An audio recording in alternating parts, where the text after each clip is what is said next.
حضرات محترم، 22واں پارہ ہے، سورت کا نام ہے سورہ فاطر، آیت نمبر ہے 27 اور 28۔ یہ آیت میں نے کیوں پڑھی ہے، اس کا مقصد کیا ہے؟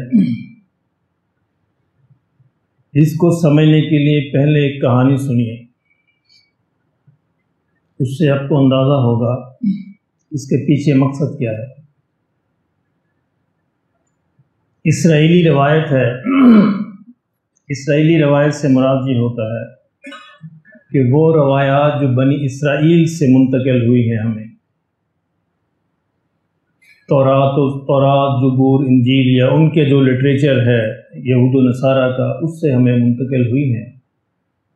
اس کے بارے میں کچھ نہیں کہا جا سکتا، سچی ہیں جھوٹی ہیں۔ اللہ کے نبی نے فرمایا کہ خاموش رہا کرو، ہو سکتا ہے سچی ہوں، ہو سکتا ہے جھوٹی ہوں، لیکن بعد میں سبق ایک بڑا اہم سبق ہے۔ روایت کی کہانی یہ کہتی ہے، ایک چڑیا کو پیاس لگی اور وہ پانی پینے کے لیے کسی ندی پر، دریا پر گئی۔ اب اس نے اس ندی اور دریا پر دیکھا بے شمار لوگ، بہت سارے لوگ، بچے بھی ہیں، عورتیں بھی ہیں، بڑے بھی ہیں، جو پانی پی رہے ہیں، پانی بھر رہے ہیں، نہا رہے ہیں۔ اب یہ اپنی باری کا انتظار کر رہی ہے۔ اس نے سوچا اگر میں نے بھی اس کے ساتھ پانی پینا شروع کر دیا، ہو سکتا ہے مجھے کوئی نقصان پہنچائے۔ تو یہ ایک درخت پر بیٹھ کر انتظار کرتی رہی کہ یہ سارے لوگ چلے جائیں، فارغ ہو جائیں تو پھر میں پانی پیوں۔ آہستہ آہستہ بچے، بڑے، عورتیں سارے فارغ ہو گئے اور چلے گئے۔ کافی دیر گزر گئی اس کو انتظار کرتے۔ اب اس نے دیکھا کہ ایک بندہ رہ گیا، وہ بندہ، اس کی بہت بڑی بڑی داڑھی ہے، ماشاءاللہ بہت اچھا نیک آدمی لگتا ہے۔ اس نے سوچا کہ بندہ تو اچھا لگتا ہے، نیک ہے، کیونکہ داڑھی اس کی بہت بڑی ہے۔ ایسے کرتے ہیں چلو میں پانی پی لیتی، اب میں کتنی دیر انتظار کروں، کافی دیر پہلے ہو گئی ہے، پیاس لگی ہوئی ہے۔ چنانچہ یہ درخت سے اتری اور درخت سے اتر کر اس نے پانی پینا شروع کر دیا۔ اب وہی جو مولوی صاحب جو بڑی داڑھی والے تھے، انہوں نے ایک پتھر اٹھایا اور پتھر اٹھا کے اس کے دے مارا۔ بہت پریشان ہوئی۔ اب اس کا بچ تو گئی، جان تو بچ گئی، لیکن ایک آنکھ جو ہے وہ اس کی ختم ہو۔ اب یہ روایت کہتی ہے کہ سلیمان علیہ السلام کا زمانہ تھا۔ اب سلیمان علیہ السلام تو جانوروں کی زبانیں بھی جانتے تھے، اللہ نے ان کو یہ صلاحیت دی تھی، حکومت دی تھی، ہواؤں پر بھی، جانوروں پر بھی، جنوں پر بھی، سب پہ حکومت تھی۔ اب یہ اپنا دعویٰ لے کر حضرت سلیمان کے دربار میں پہنچی کہ جی آپ کے ایک فلاں بندے نے میرا یہ نقصان کیا، مجھے آپ بدلہ دلوائیے۔ سلیمان علیہ السلام نے اس بندے کو بلایا، جاؤ اس کو پکڑ کے لاؤ۔ پولیس کو بھیجا، اس کو پکڑ کے لے آئی۔ اس سے پوچھا کہ کیا یہ واقعہ پیش ہے؟ اس نے کہا جی ہاں واقعہ پیش آیا۔ تو سلیمان علیہ السلام نے کہا کہ اس کا بدلہ پھر یہ ہے کہ تیری بھی ایک آنکھ جو ہے وہ ختم کر دی جائے۔ ایک بندے سے کہا کہ تم بھی ایک پتھر لے کے آؤ اور اس کی آنکھ پہ مارو تاکہ اس کی آنکھ ختم ہو جائے۔ وہ چڑیا کہنے لگی جی ٹھہر جائیں، ابھی ٹھہریں۔ کہنے لگی جی میں تو اتنی ظالم نہیں ہوں جتنے انسان ظالم ہوتے ہیں، اب میری آنکھ تو واپس آ نہیں سکتی، اب اس کی آنکھ کیوں ضائع ہو؟ تو آپ ایسے کریں، اس کی آنکھ کو ضائع نہ کریں، صرف یہ کام کریں کہ اس کی داڑھی کاٹ دیں۔ اب سلیمان علیہ السلام کہنے لگے یہ عجیب معاملہ ہے، یہ کیا ہے بدلہ؟ اس نے کہا جی اسی وجہ سے میں نے دھوکہ کھایا، مجھے لگا یہ نیک آدمی ہے، یہ مولوی ہے، بڑا عالم ہوگا، بڑا متقی ہوگا، اس کی داڑھی نے مجھے دھوکہ دیا، تو آپ ایسے کریں سزا کے طور پر اس کی داڑھی کاٹ دیں۔ تو خیر یہ داڑھی اس کی کاٹ دی گئی۔ اب اس کہانی کے پیچھے ایک بڑی عجیب سبق اس کے اندر موجود ہے۔ وہ سبق یہ ہے کہ ہم عام طور پر لوگوں کی شکل و صورت اور لباس سے دھوکہ کھا جاتے ہیں، اور ہمارے معاشرے میں تو بہت زیادہ ہے، کیونکہ ہم نے ظاہری چیزوں کا نام رکھ چھوڑا ہے کہ اگر کوئی مولوی ہوگا تو ایسا ہوگا، عالم ہوگا تو ایسا ہوگا، پیر ہوگا تو ایسا ہوگا، اس کی ظاہری شکل و صورت سے ہم یہ فیصلہ کرتے ہیں اور اکثر دھوکہ کھا جاتے ہیں۔ کیونکہ ایسے ہوتا ہے، دھوکہ کھا جاتے ہیں۔ ہم سمجھتے ہیں کہ جتنی لمبی داڑھی ہوگی اتنے بڑا عالم ہوگا، اور جتنا اس نے بڑا امامہ باندھا ہوگا اتنے بڑا عالم ہوگا، اور خاص قسم کا لباس ہوگا، خاص رنگ کی ٹوپی ہوگی۔ اب تو ٹوپیوں کے بھی ڈفرینٹ رنگ آ گئے نا، اس سے پتہ چلتا ہے کس فرقے کا، کس گروپ کا، کس جماعت کا بندہ ہے۔ یہ بھی ہم نے رنگ لگانے شروع کر دیں۔ اللہ ہمارے حال پہ رحم فرمائے۔ خیر، اب یہ اسی سے کیا ہوا، دھوکہ کھاتے ہیں، ہم سمجھتے ہیں کہ فلاں بندہ عالم ہے، کس سے؟ اس کی شکل سے دھوکہ کھاتے ہیں۔ میں نے یہ جو آیت پڑھی ہے آپ کو یہ بتانا چاہ رہا تھا کہ عالم کیا ہوتا ہے۔ شکلوں سے دھوکہ نہیں کھانا چاہیے، شکلوں سے عالم نہیں بنتے۔ عالم تو ایک پوری عمر لگ جاتی، عالم تو بہت بڑی منزل ہے، چھوٹی منزل نہیں ہے۔ پوری عمر بھی لگ جائے پھر بھی بندہ عالم نہیں بنتا۔ اللہ اکبر۔ حضرت تھانوی رحمۃ اللہ علیہ، مولانا اشرفی تھانوی، جن کے ٹکڑوں پہ سارے دیوبندی پلتے ہیں، انہی کے نام لے کے پلتے ہیں۔ کسی مقدمے میں، انگریزوں کا زمانہ تھا ظاہر ہے اس زمانے میں، کسی مقدمے میں یہ مطلوب تھا کہ کسی مسلمان عالم کی گواہی دلوائی جائے۔ مطالبہ یہ تھا، جج کا مطالبہ یہ تھا کہ مسلمان عالم آ کر گواہی دے، پھر میں فیصلہ کروں۔ اب لوگوں نے ڈھونڈنا شروع کیا، اس سے کہا کوئی تیار نہ ہو۔ لوگ حضرت تھانوی کی خدمت میں حاضر ہوئے کہ حضرت آپ گواہی دے دیجئے، ایک عالم کی گواہی درکار ہے۔ اللہ اکبر۔ انہوں نے کہا جی میں تو عالم ہوں، میں تو عالم نہیں ہوں۔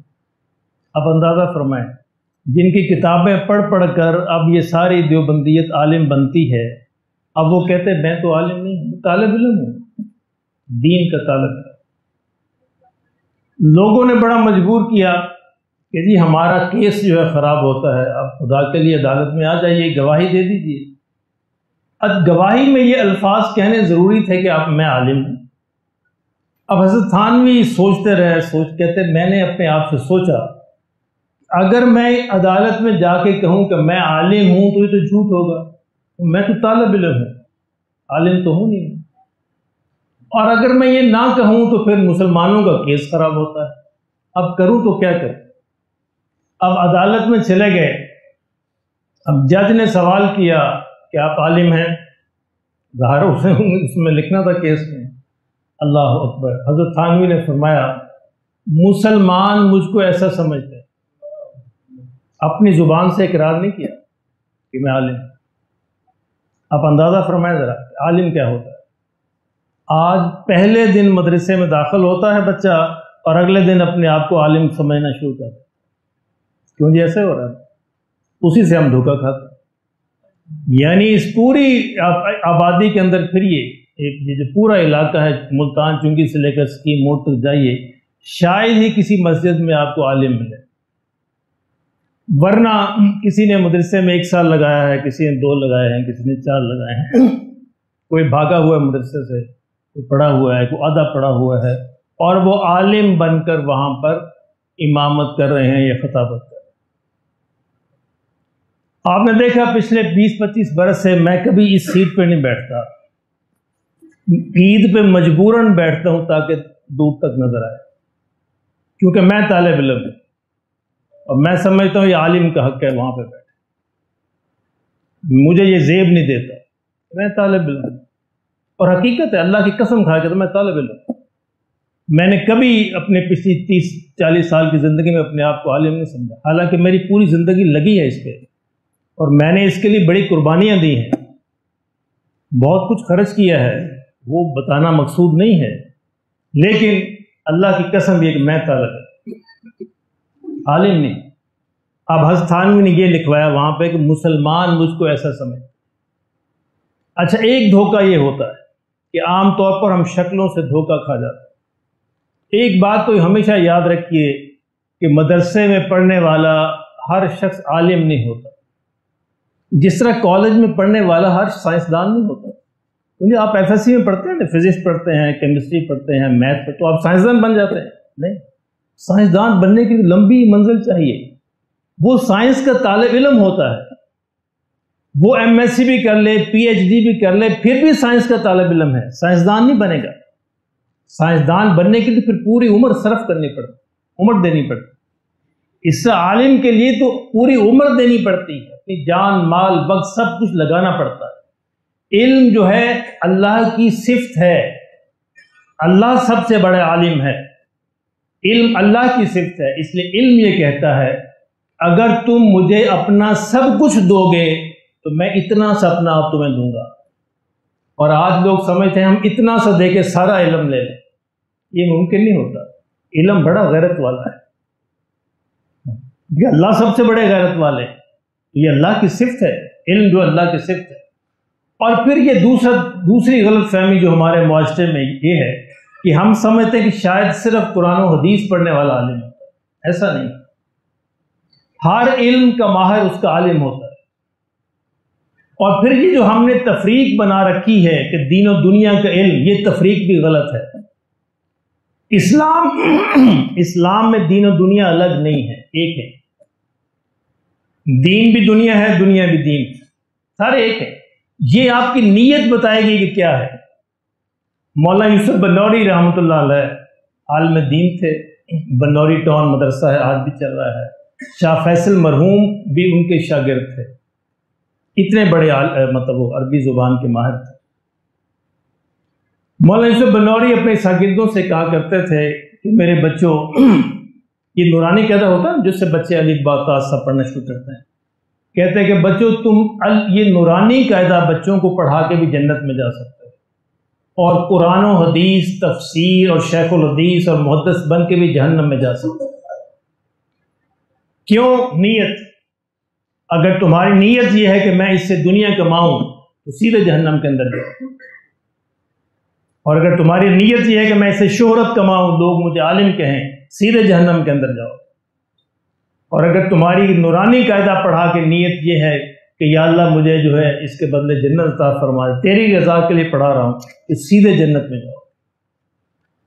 یہ فرق بھی غلط ہے کہ یہ دین و دنیا کا علم ہے. یہ ایک ہی چیز ہے، نیت ڈیسائیڈ کرے گی کہ آپ دین کو کس لیے پڑھ رہے ہیں یا دنیا کس لیے پڑھ رہے ہیں. ایک طالب علم فزکس اس لیے پڑھ رہا ہے کہ مجھے انسانیت کی خدمت کرنی ہے، تو عین وہ علم حاصل کر رہا ہے، ثواب حاصل کر رہا ہے، اس کے لیے بھی فرشتے دعائیں کر رہے ہیں جو حدیث کے اندر آتا ہے. اور ایک قرآن و حدیث اس لیے پڑھ رہا ہے کہ میں اس سے دنیا کماؤں گا، اپنا مال کماؤں گا، اس کو میں اپنا پیشہ بناؤں گا. جس طرح کہ آج کل 100 میں سے 99 یہ کر رہے ہیں، برا ہے نا، یعنی 100 میں سے 99 بچے جو مدارس سے نکلتے ہیں اسی کو پیشہ بناتے ہیں. اور ان کے پاس کیا ہوتا ہے؟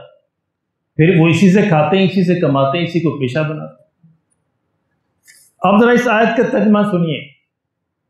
فرمایا کہ الم ترا، کیا آپ نے نہیں دیکھا، ان اللہ انزل من السماء ماء، کہ اللہ نے آسمانوں سے پانی اتارا، فاخرجنا به ثمرات مختلفا الوانها، اس پانی سے، اس بارش سے بھی اللہ نے مختلف رنگوں کے پھل پیدا کیے.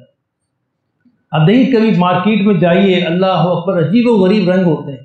ایک ہی زمین سے نکلنے والے پھلوں کے رنگ کا اندازہ فرمائیے. زمین وہی ہوتی ہے، زمین کا رنگ تو مختلف نہیں ہوتا، مٹی بھی وہی ہوتی ہے، پانی بھی وہی ہوتا ہے، لیکن جو اس میں سے اللہ رنگ نکالتے ہیں وہ طرح طرح کے رنگ ہوتے ہیں، مختلف رنگ ہوتے ہیں. انسان حیران رہ جاتا ہے. فرمایا کہ پھر یہ دیکھو، یہ پھل دیکھو. وَمِنَ الْجِبَالِ، فرمایا پھر پہاڑوں کی طرف دیکھو. جُدَدٌ، اس کے اندر کہا کہ دھاریاں ہیں، بیزن، سفید رنگ کی، وحمرن، اور سرخ رنگ کی، مختلفاً الوانھا، وہ پہاڑ بھی مختلف رنگوں کے پہاڑ ہیں، وغرابیب سود، اور بعض تو بالکل کالے رنگ کے. ایک دفعہ میں نے ڈیرہ اسماعیل خان سے ڈیرہ غازی خان کا سفر کیا، تو وہ اس راستے کے جو پہاڑ ہیں عجیب و غریب، بالکل یہ قرآن کی آیت یاد آ رہی تھی. طرح طرح کے پہاڑ، عجیب و غریب رنگ کے، سفید بھی ہیں، سبز بھی ہیں، سرخ بھی ہیں، کالے بھی ہیں، اور عجیب و غریب. انسان حیران رہتا ہے اللہ کی قدرت میں، کہ اللہ، ایسا لگتا ہے کہ اللہ نے بالکل کانٹ چھانٹ کے یہ پہاڑ بنائے. اللہ نے کہا کیا تم یہ پہاڑ نہیں دیکھتے؟ یعنی پہلے بارش کا ذکر کیا، پھر پھلوں کا ذکر فرمایا، پھر پہاڑوں کا ذکر فرمایا، پھر ان کے رنگوں کا ذکر فرمایا، پھر فرمایا وَمِنَ النَّاسِ، لوگوں کی طرف بھی دیکھو، مخلوق کی طرف دیکھو، انسانوں کی طرف دیکھو، وَالدَّوَابِ اور جانوروں کی طرف دیکھو، وَالْأَنْعَامِ اور چارپائے جو ہیں ان کی طرف دیکھو، مختلفاً الوانہ ان کے رنگ بھی مختلف ہیں۔ یعنی انسانوں سے آپ شروع کر لیں، انسانوں کے کتنے مختلف رنگ ہیں، سینکڑوں قسم کے رنگ ہیں۔ یعنی اگر گندمی ہے تو گندمی کے اندر سینکڑوں شیڈ ہیں، کالے ہیں تو کالوں کے اندر سینکڑوں شیڈ ہیں۔ یعنی چونکہ بہت سارا وقت گزرا ہے، پہلے تو ہم سمجھتے ہیں کہ بس کالے کالے ہوتے ہیں، نہیں، وہ کالوں کے اندر بھی بے شمار شیڈ ہوتے ہیں، اور ان سے بندہ پہچانا جاتا ہے کہ یہ سوڈان کا ہے، یہ ایتھوپیا کا ہے، یا ایریٹریا کا ہے، فلاں کا فلاں، ڈفرنٹ رنگ ہے۔ اسے سفید کے اندر ڈفرنٹ رنگ ہے، ڈفرنٹ شیڈ ہیں، اور میں اسی طرح ہم نے یہ پیدا کیے۔ اچھا، اب اس کے بعد آیت کیا آتی ہے؟ ذرا ایک ہی آیت ہے، انما یخشی اللہ من عبادہ العلماء، میں کہ اللہ سے ڈرنے کا حق تو اس عالم ہی ادا کرتا ہے۔ اب اس آیت کا عالم سے کیا تعلق ہے؟ پہاڑوں کا عالم سے کیا تعلق ہے؟ پانی کا عالم سے کیا، جو ہم سمجھتے ہیں تعلق ہے؟ ہم تو یہ سمجھتے ہیں نا کہ پہاڑوں والے عالم نہیں ہوتے، پانی والے عالم نہیں ہوتے، یہ biology, physics, chemistry, zoology, botany یہ پڑھنے والے عالم نہیں ہوتے، لیکن اللہ فرما رہے ہیں کہ عالم، یعنی اگر انہوں نے کسی صحیح طریقے، صحیح نیت سے یہ علم حاصل کیا ہے تو وہ عین عالم ہیں، ان کو وہی ثواب ملے گا جس ثواب کا قرآن و حدیث میں ذکر آتا ہے۔ تو یہ آیت قرآن و حدیث کے کانٹیکس میں نہیں آ رہی، اس سیاق و سباق میں نہیں آ رہی، بالکل اس آیت کے درمیان میں آ رہا ہے۔ انما یخشی اللہ من عبادہ العلماء، فرمایا اللہ سے ڈرنے کا حق تو عالم ہی ادا کر سکتا ہے۔ کون سے عالم؟ جو ان چیزوں کے عالم ہیں۔ ان اللہ عزیز غفور، فرمایا اللہ بڑے غلبے والا اور بڑا معاف کرنے والا، رحم کرنے والا۔ واقعی میں نے پہلے بھی آپ کو سنایا، عنایت اللہ مشرقی رحمۃ اللہ علیہ یہ سب کانٹیننٹ کے پہلے پی ایچ ڈی تھے میتھمیٹکس میں، یہ پہلا بندہ تھا جس نے میتھ میں پی ایچ ڈی کی، اور آکسفورڈ گئے یہ پڑھنے، برطانیہ گئے۔ اب یہ اپنا واقعہ لکھتے ہیں کہ دوران طالب علمی، جب میں طالب علم تھا، ایک دن میں نے اپنے استاد کو دیکھا جو ہمیں فزکس پڑھایا کرتا ہے۔ میں نے دیکھا کہ وہ بارش ہو رہی ہے اور وہ چرچ کی طرف جا رہے ہیں، اور چھتری انہوں نے اپنی بغل کے اندر دابی اور بارش میں بھیگتے ہوئے چلے جا رہے ہیں۔ تو میں نے آگے بڑھا بھاگ کے، میں نے کہا کہ استاد جی دو باتیں پوچھنی ہیں۔ دیکھیں فرمائیے۔ تو پہلی بات تو یہ ہے کہ چھتری آپ کی بغل میں ہے، بارش ہو رہی ہے اور آپ چھتری نہیں اپنے کھول، کیونکہ میں بھول گیا یہ کہہ کے چھتری کھول۔ ان کا دوسری بات کیا ہے؟ دوسری بات یہ پوچھنی کہ آپ بھی چرچ جاتے ہیں؟ میں تو یہ سمجھتا تھا کہ سائنسدان تو اللہ کو مانتے نہیں، تو آپ بھی چرچ جاتے ہیں، آپ کی گاڈ کی عبادت کرتے ہیں؟ تو ہاں میں بھی کرتا۔ اس کا کہ عنایت اللہ ایسا کرنا، کہ پہلی بات کا جواب تو میں نے دے دیا، دوسری بات کا جواب میں شام کو دوں گا، میرے گھر آنا۔ عنایت اللہ کہتے ہیں میں شام کو گھر گیا تو انہوں نے مجھے بٹھایا، چائے پلائی، اور اس کے بعد انہوں نے بیان کرنا شروع کیا اسپیس کے بارے میں۔ انہوں نے مجھے ستاروں کے بارے میں، کہکشاؤں کے بارے میں، چاند کے بارے میں، سورج کے بارے میں، گلیکسیز کے بارے میں، بلیک ہولز کے بارے میں لمبی تفصیل بیان۔ ان کے عنایت اللہ کیا تمہیں اس تفصیل کا پتہ ہے؟ میں نے کہا جی مجھے تو نہیں پتا، طالب علم مجھے نہیں پتا۔ کہنے لگے کہ جب یہ ساری تفصیل میں اپنے ذہن کے اندر رکھ کے اللہ کے سامنے سجدہ کرتا ہوں، اس سجدے کا مزہ ہی اور ہوتا ہے۔ میں دیکھتا ہوں میرا مالک کتنا بڑا ہے، اتنا بڑا خالق ہے جس نے ساری چیزیں بنائی۔ کہتے کہ عنایت اللہ یہ تصور کرو، جس کے ذہن میں یہ بات نہیں ہوتی، کیا وہ سوچ سکتا ہے کہ اس کا خالق اتنا بڑا خالق؟ کہتے میں کھڑا ہو گیا، میں نے کہا استاد جی ہمارا قرآن تو یہی بات تو کہتا ہے، ہمارا قرآن بھی انما یخشی اللہ من عبادہ العلماء، کہ اللہ سے ڈرنے کا حق تو اس کے علماء ہی ادا کر سکتے ہیں، عالم ہی ادا کر سکتے ہیں۔ کہتے جب انہوں نے یہ آیت سنی اچھل پڑے، کہتے واقعی قرآن نے کہا ہے؟ کہتے میں نے کہا ہاں قرآن نے کہا۔ کہتے پھر میں گواہی دیتا ہوں کہ محمد صلی اللہ علیہ وسلم اللہ کے رسول تھے۔ تو یہ بات تو کوئی خدا کے علاوہ کہہ ہی نہیں سکتا۔ محمد کو صلی اللہ علیہ وسلم کیسے معلوم ہوا 1500 برس پہلے کہ یہ جو علماء ہیں اللہ سے ڈرنے وہی ڈر سکتے ہیں. کہتے یقیناً جو عالم آدمی ہے جو کائنات کا علم رکھتا ہے اللہ سے ڈرنے کا حق تو وہی ادا کر سکتا ہے. کیونکہ میں علم رکھتا ہوں تو مجھے احساس ہوتا ہے کہ میرا مالک کتنا بڑا مالک ہے، کتنا بڑا خالق ہے، جس نے ساری کائنات بنائی ہے اور اس نے مجھے اجازت دی ہے کہ میں اس کے سامنے سجدہ کروں. تو میرے محترم دوستو میں یہ عرض کر رہا ہوں کہ ہر داڑھی والا، ہر چوگے والا، ہر پگڑی والا، ہر امامے والا اور ہر شکل و صورت والا عالم نہیں ہے. اسے دھوکہ نہ، چڑیا کی کہانی یاد رہے گی نا، دھوکہ نہ کھائیے. مجھے 40 برس ہو گئے لاہور میں اور ان 40 برسوں میں 4-5 سے زیادہ عالم نہیں ملے، سے نہیں ملے، اور ابھی تو وہ بھی شاید ایک آدھے فوت ہو گئے، 2-3 ہی رہے. عالم ہونا بہت بڑی منزل ہے، کسی بھی سبجیکٹ کا ہو، قرآن کا ہو، حدیث کا ہو، فزکس کا ہو، کیمسٹری کا ہو. ایک علامت صرف بتا دیتا ہوں کہ عالم کی ایک علامت سے آپ پہچان جائیں گے. آپ دیکھیں درخت کو جب پھل لگتا ہے تو کیا ہوتا ہے؟ کیوں نذیر صاحب کیا ہوتا ہے؟ جھک جاتا ہے. آم لگے ہوئے دیکھیں کبھی؟ جھک جاتے ہیں ٹہنے. سنترے، کنو، ہمارا علاقہ ہے سنتروں اور کنوؤں کا، اس میں لگے دیکھیں پورا درخت جھکا ہو، زمین کے ساتھ لگا ہو. جتنا پھل لگتا جاتا ہے اتنا ہی جھکتا جاتا ہے. علم انسان کے اندر جتنا آتا جائے گا اتنا ہی جھکتا چلا جائے گا، اتنا ہی عاجز ہوگا. جو جتنا بڑبڑ کرے گا، جتنا بولے گا، سمجھے کہ خالی برتن، خالی برتنوں سے آواز زیادہ آتی، بھرے برتن سے کم آتی. تو علم کی سب سے پہلی علامت یہ ہے عالم ہونے کی کہ اگر وہ صحیح عالم ہے تو عاجزی ہوگی، عاجز ہوگا. وہ عام انسانوں کی طرح رہے گا، اپنے آپ کو ممتاز نہیں کرے گا، کوئی ایسی علامت نہیں لگائے گا اپنے اوپر کہ دور سے پتہ چل جناب مولانا صاحب آ رہے ہیں، عالم آ رہے ہیں. اللہ اکبر، قربان جاؤ. میں آقا دو عالم صلی اللہ علیہ وسلم، قرآن یہ کہ میں نہیں کہتا، قرآن یہ کہتا. کفار کیا اعتراض کرتے تھے؟ وَمَا لِهَذَا الرَّسُولِ، کیسا رسول ہے؟ وَمَا لِهَذَا الرَّسُولِ، یہ کیسا رسول ہے؟ يَأْكُلُ الطَّعَامَ، یہ تو کھانا کھاتا ہے. وَيَمْشِي فِي الْأَسْوَاقِ، بازاروں میں ہماری طرح چلتا پھرتا ہے. یعنی اللہ کے رسولوں کو حیران ہوتے تھے کہ وہ شاید کوئی اور مخلوق ہو، لیکن وہ بھی عام انسانوں کی طرح چلتے پھرتے تھے، بازاروں میں اپنے کام کرتے تھے، کھانا کھاتے تھے، بیوی بچے تھے، سارا تھا.